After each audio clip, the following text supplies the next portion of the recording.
Hello, this is Robert Cappuccio. Now, in the next couple of minutes, I need you to listen to exactly what I tell you to do, because I'm going to tell you exactly what you should be doing in your career and exactly how you should be doing it, because I've been where you are and I know what's best for you. Now, obviously, I'm not even close to being serious, but how many times do we run into people like this?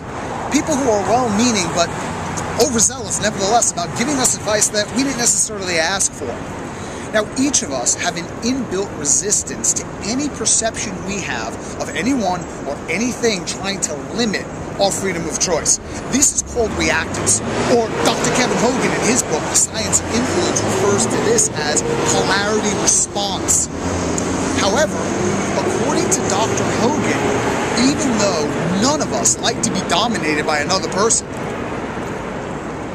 well, actually, that's not true.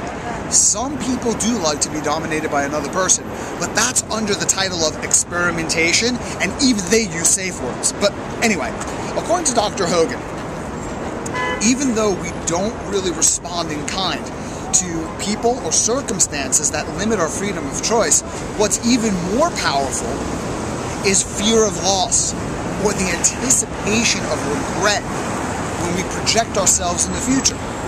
Consider Dr. Matthew Crawford at the University of Arkansas. He took two groups of students who were betting on a gridiron game or an American football game.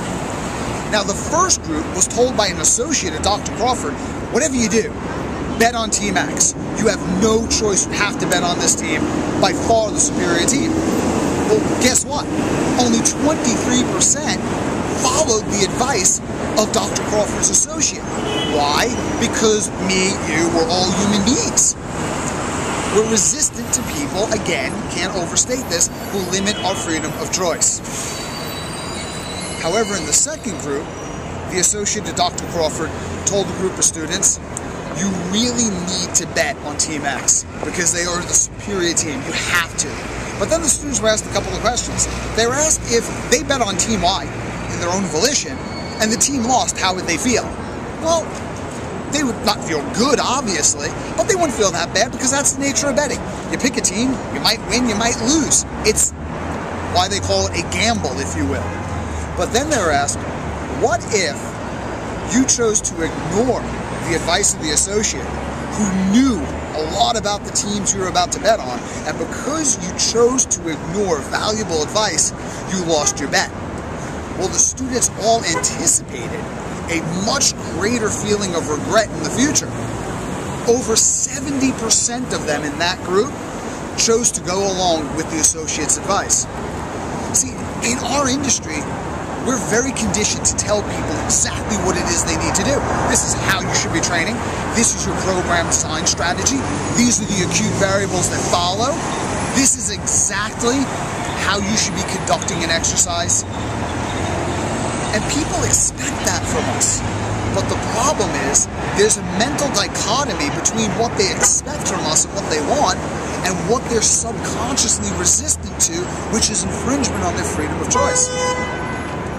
So following Dr. Hogan's advice, if you will, one way we can lower people's resistance to the advice that we need to give them is by asking them questions in the beginning of a session or prior to giving them that advice that lowers their resistance. Questions such as, if you had all the guesswork removed from your program, you knew exactly what program to train on, you knew exactly what the variables of that program were, you knew exactly how to execute each and every exercise, by the way, hint, hint, three-dimensional checkpoints, but you didn't follow that advice, what are some consequences that could occur in the future? And how would that make you feel? Would you regret in the future not following the advice you received today if that was the exact right advice to get you to your goal?